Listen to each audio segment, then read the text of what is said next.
Hello everyone and welcome to Flight School. Today I'm going to be showing you the ins and outs of Rust's not so recent edition of the Mini-Copter. The Mini-Copter, first and foremost, is a small helicopter found along road signs and runways that consumes a relatively moderate amount of fuel a minute, that being 30 low grade. Its main weakness is a SAM turret that can be found in the launch site and can also be brought to outposts for use on bases. They can also be damaged by any other kind of projectile or melee weapon, with rockets, C4 and incendiary rounds finding themselves as the best attacks against the copter. With this being said, the driver has no basic means of protection apart from the chassis and his own armour, and so well-timed shots are sure to be much more effective. Finally, the copter, when not being repaired by metal frags, will despawn from full health in 3 hours when outside and in 6 hours when kept in shelter.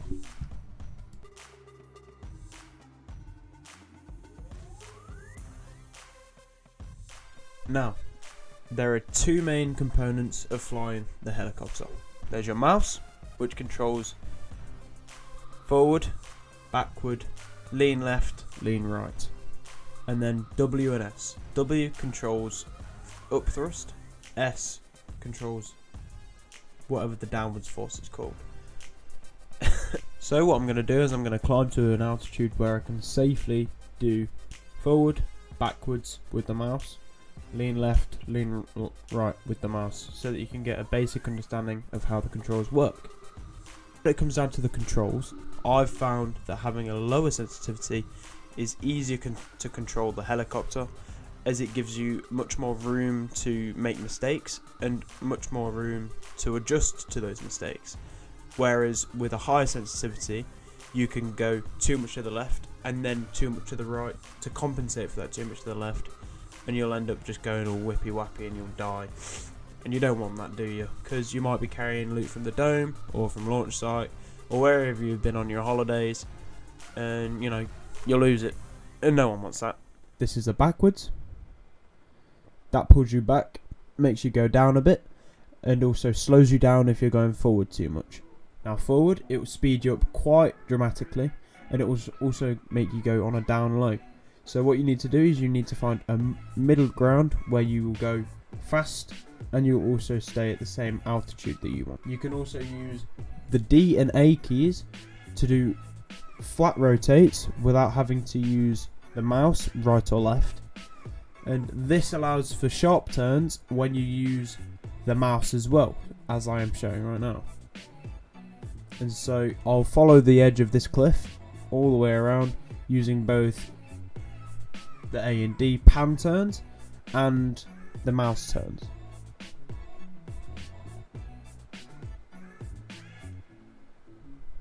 Now, I do not recommend flying with a high ping. Thankfully, I was playing on a sandbox server that I use quite a lot.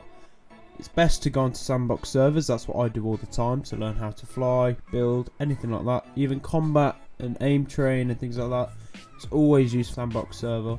And I would recommend the one that I'm on, but I'm not going to put it out there because I don't want it to get overflowed because it's not very populated.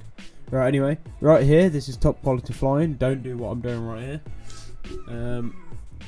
But anyway, I was attempting to follow the river, but because of my latency, I could not. I actually couldn't. But as you can see, I was able to stay in the air, and that is what you need to do as you're flying home. You don't want to be crashing because it's hard to find your body. Sometimes your stuff will despawn. All the low grade in your helicopter will be gone. It's just not a very nice situation. It is an absolute mess. With the mouse, a high sensitivity is bad as you'll overcompensate for mistakes. A low sensitivity is good, however you won't have very good reaction. Now I'm just going to come into land here. And as we can see, I'm using the S key to lower my altitude.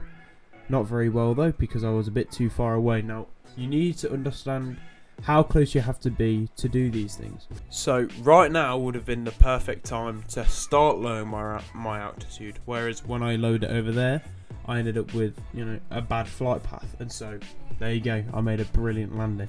Right, anyway, I hope this was helpful. If it was, don't forget to leave a like, comment and subscribe.